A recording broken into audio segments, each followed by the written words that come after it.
Throughout the conference, we're going to be hearing short engage stories, which are about initiatives with design and social value at their core, and programs that you can get involved with right now if you're wondering how to take the first step to integrating social value into your everyday practice.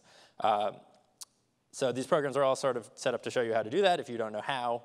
And we'd also encourage you to look at your local AIGA chapter for engagement and inspiration.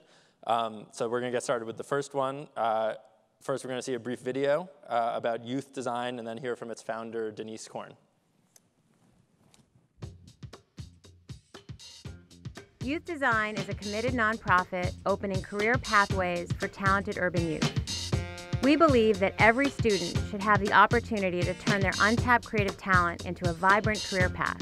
Coming from Boston's Jamaica Plain, I didn't feel like anyone was interested in making my passion into a career. Families kept telling me I could never get a job in art.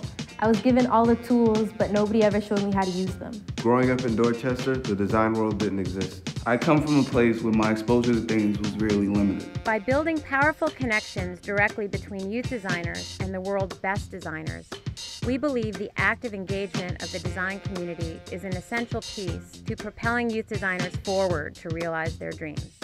We achieve long-lasting impact through providing critical paid summer jobs in a wide variety of design fields, one-on-one professional mentoring, and in-school programs that develop both design and whole-life skills.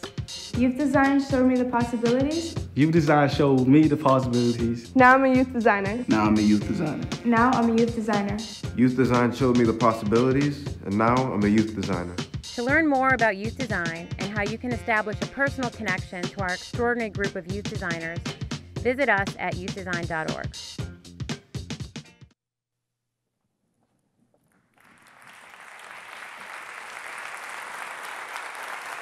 Good evening, everybody.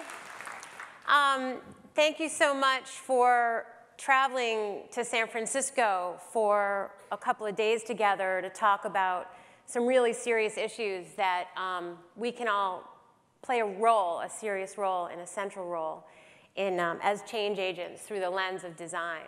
My name is Denise Korn. I am the principal of Korn Design, so I am a professional designer. That is my day job. But 10 years ago, I founded Youth Design, which is a nonprofit organization that specifically focused on urban high school students that through my travels through creative economy work and looking at sort of some social disparities in our communities, became really clear to me that these are super talented, well-equipped kids that simply did not have any access or information to how they could get up and out and pursue a career in design. And so I'm a girl from the Northeast. I grew up in the Northeast. I am a first-generation Eastern European immigrant.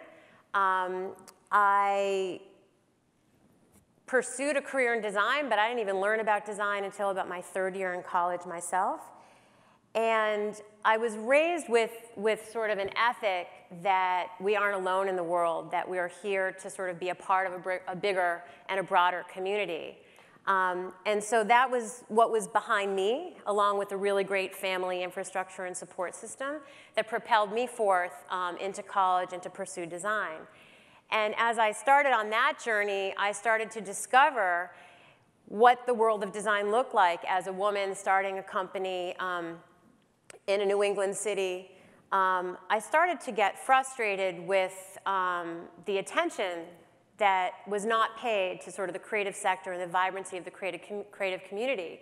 So my work here started around creative economy and how all of us live and work and contribute in such a vibrant way to the business community. I was actually at the first GAIN conference here and have been really focused on this mission around design and business and what does that mean. But as you can see, it's morphed a little bit.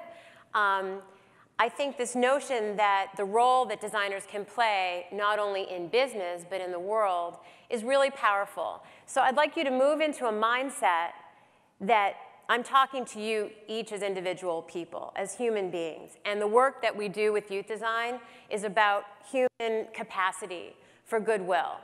And what's really different about the work we're doing with youth design is that it's not only engaging an entire industry of designers. We work with architects, interior designers, communication designers, every kind of graphic designer you can imagine, around this common notion that you all have tremendous brain trust that you use every day in your work, right? You bring it to work every day, you bring it to your clients, and every day you're thrown problem sets that get pushed through that spaghetti press of what it is to live and work as a designer solving problems every day.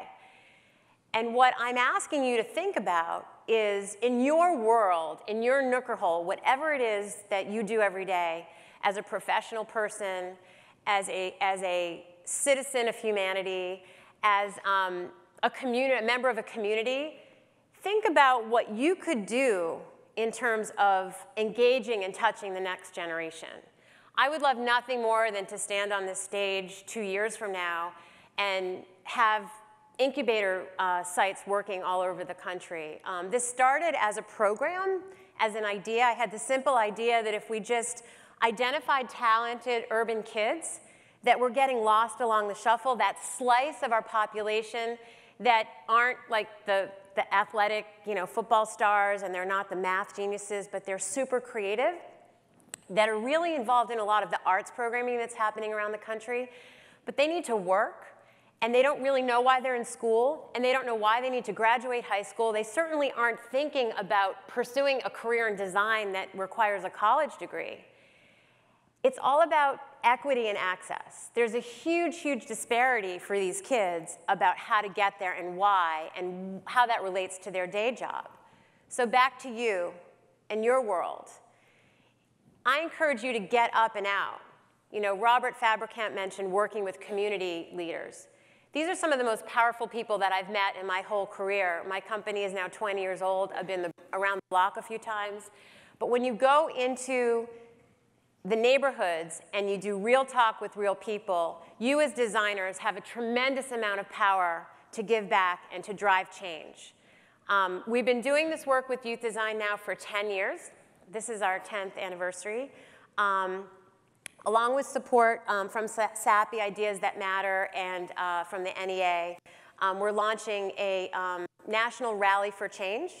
And so I encourage you to learn about the work we're doing and how you can bring it into your neighborhoods and into your communities, and how you as designers can help us change the face of diversity and the process of hope in our communities for the long run.